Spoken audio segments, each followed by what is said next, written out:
I'm halfway through the young bird season, that is, racing the pigeons that were born this year, and we started off well, winning the first race and with the first 4 positions in the federation. Birds are up 8:40 from Hexham in a light easterly wind. Light easterly. Hey Rufus. Ring Charlie. We haven't beaten that result since, but today's a new day, so I call Charlie to see if he's coming to see the birds home. We're doing his birds. I think we need to have a tidy up, don't we? Looks like a massacre. Oh. Hi Charlie. How are you doing? All right. What time? 8:40 in a light easterly wind. I don't think I'll get down. Okie dokie, yeah, don't worry about it. Has a many gone then?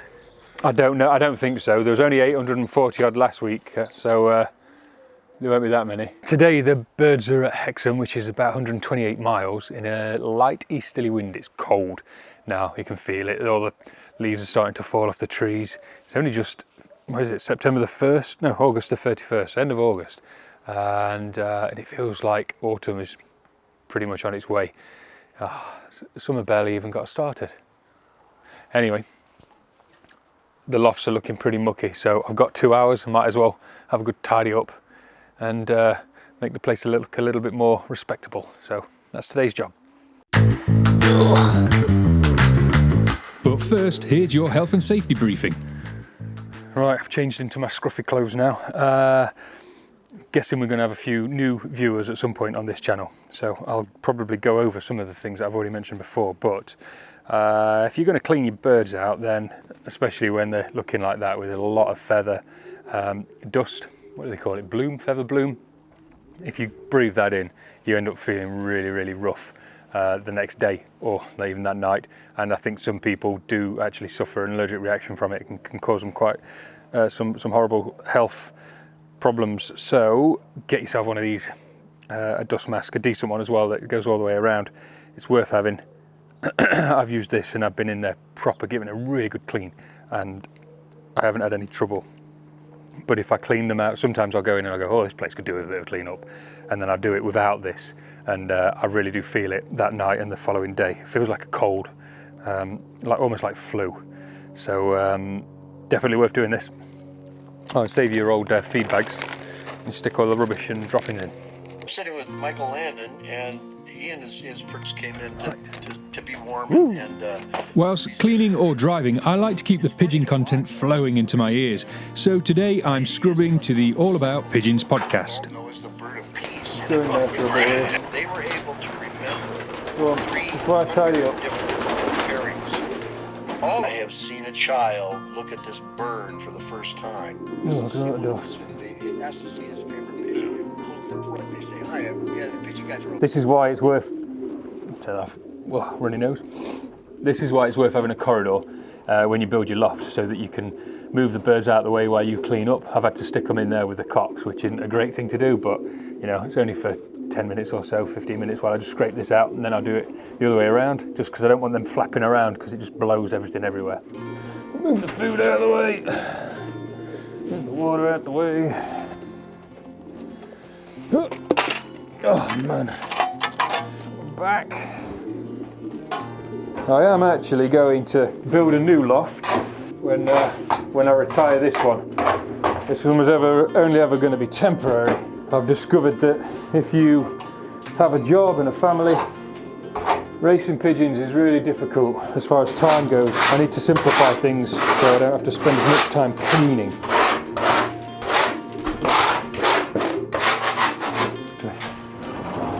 Leave that door open.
That doesn't work very well.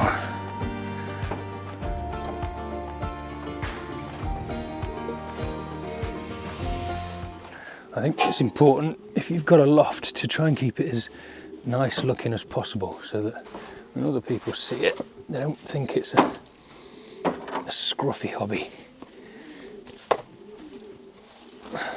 Obviously, I'm not doing a very good job so far.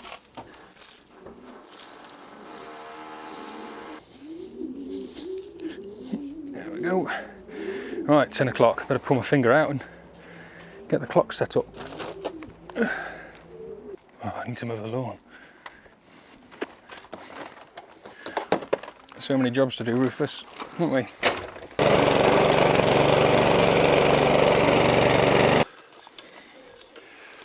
Right.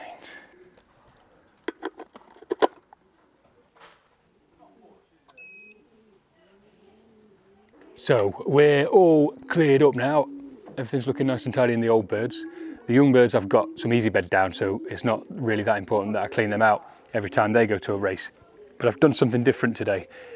I've got the trap at the sensor pad, so when the pigeon lands, it's got a little ring on its leg, and as soon as it goes into the trap, that registers the endpoint of the race for that bird. And there's a little pad underneath there. That follows the RPRA rules, so that once the trap's closed, it can't clock in. However, I've only got a little pad, and sometimes if they go a little bit quick, or if they go sort of to the side, then it doesn't scan them. And then I have to run in and try and find out which one it is that hasn't been scanned. So what I've done, because I'm super smart, is I've put another little pad that I had, because I bought this system secondhand, of 2 pads. I've put one underneath the drinker in this side, so that when they come in, first thing they do is they have a little peck and then they go for a drink. So if I can't catch them, then at least I should be able to get them, I don't know, 30 seconds, a minute later. That's not necessarily to see where they position in the race, but more so I know which ones are back, because sometimes if you don't clock them all, it's just really annoying when you don't know which ones have come back and which ones haven't. So I've got that pad there, so I'm clocking with 2 antennas today, a secondary backup one there, and the first one, the primary, which is in there. All right, I think it's time for a cup of tea. Oh, actually, I am gonna get a new clock. This Bricon Speedy, it's so old technology that I can't, if I'm training the birds, I don't know when they've got back. I don't get any messages, or I can't see the records of any races, or where they've come. I have to fill it all in myself, either on a piece of paper or by an Excel sheet. So I think I might look for a new one, whether that be the iPigeon or the what's the other one, iPigeon or Benzing. So if anybody's got any experience with either of those 2 clocks, then comment, because I'd like to know. A lot of money, but yeah, I've got to make a choice, because this thing, it's like 1980s, isn't it? Right. Tea.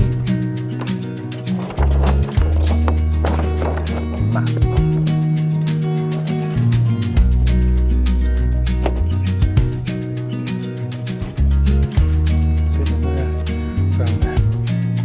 Right, so this is the UK.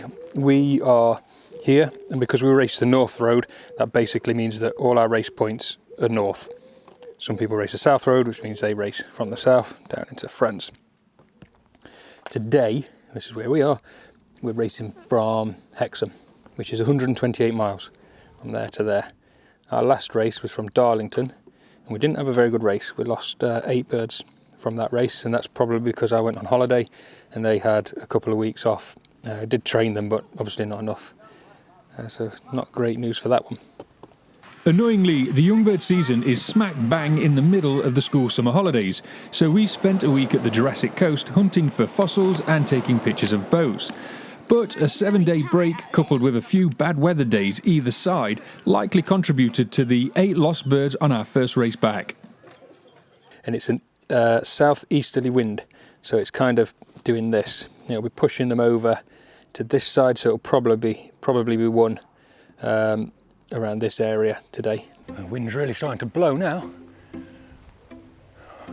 Pull my trousers up, I'm losing a bit of weight. I figured that if I'm sending the birds to race 120 miles or 200 miles, I could at least get myself fit. So I went for a run for the first time in a year this week. My bloody knees are hurting. If I've got a fit racing team, I should be fit too. So working on the diet as well.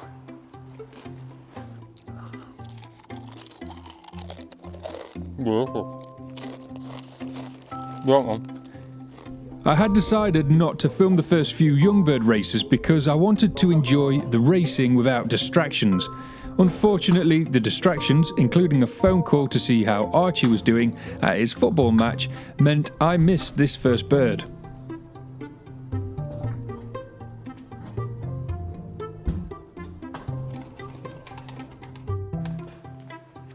Come on.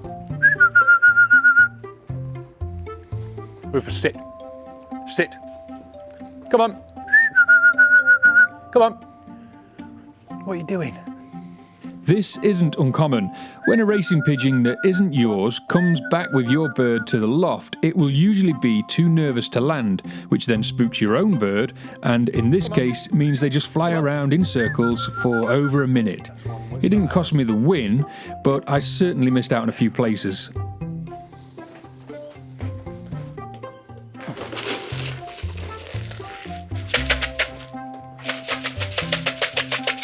Come on. Come on. Come on. Come on. That's not ours. So it's come in with somebody else's and it's slowed it right down. Ah! I wasn't ready, I was on the bloody phone. Just to be sure, I tried to tempt it down, first with food and then with the dog's tennis ball.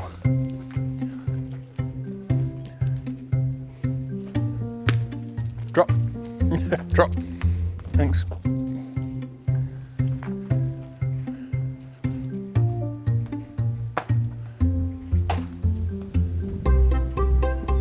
Sorry, Rufus. Your ball's stuck on the roof. Leaving the poor dog to stare at the roof, wishing his ball would fall down, I resumed staring at the sky, wishing more birds would come back. Once again, becoming distracted as I'd forgotten to put the feed down for the birds when they came home.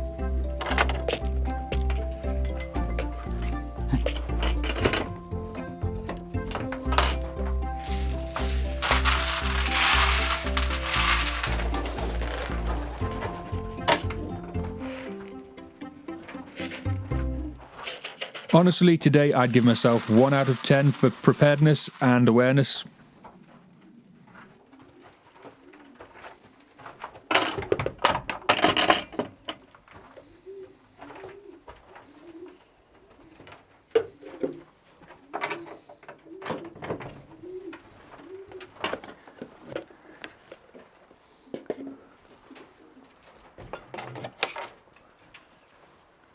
Come on.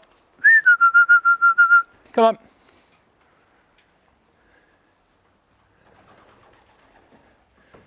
Come on. Come on. Come on. Come on.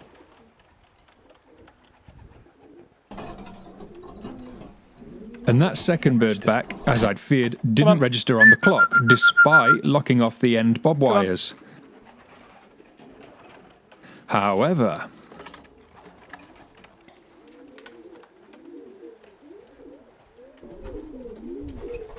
there we go. Yes, he didn't clock. That second one didn't clock, but he's just gone for a drink of water and he's clocked there. So as a backup, that's worked quite well. I'm pleased with that. There's another one. Come on. Come on. Come on. Come on. Come on. Come on. There we go. He's on. There's enough, 2 more. Get out of the way. Well, they're both mine, are they? Come on. Yep. Come on. No, you're not mine, are you? I wondered if the small camera on top of the trap was spooking the birds, that and the ever-present birds of prey.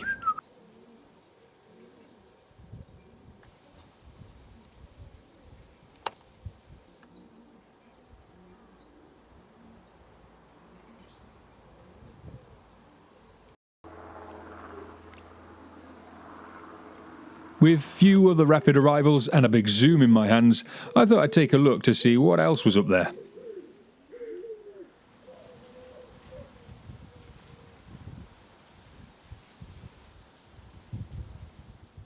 So it's been about an hour since the first bird arrived. I've got 13, so this one just turned up now. We've still got 7 missing, but it's been a better race than last weekend. So 13 within an hour, that's not too bad considering that this is their second race back. Shouldn't have taken that holiday really, but you know, you've got kids, family, you gotta do that. So hens seem to have come back better than the cocks today. So it'll be interesting to see the result on the full. When I get the full list back. I think only 1 futurity bird's come back so far, so not brilliant. After we lost 10 at the last race, which was we lost 8 at the last race, which is really not very good. I'm hoping that we get a bunch more back today.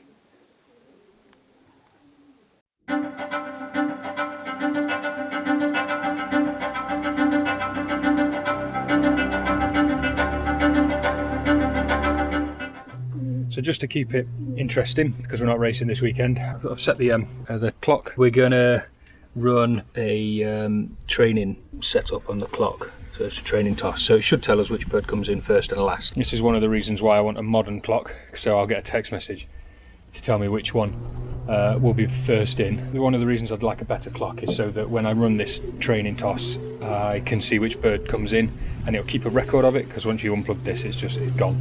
Alright, very, very windy. It's just over 26 miles from here, where I am, just north of Doncaster, back to the loft. It's just gone half past 1, so I'm going to let these go at 31 minutes past. I'm going to let them all go together, hens and cocks, and we'll see how quickly they make it back. They should be fast because it's a real good wind. I'd ideally like to take them about 50 miles, especially because it's going to be a tailwind, so I don't know how much it's going to work them.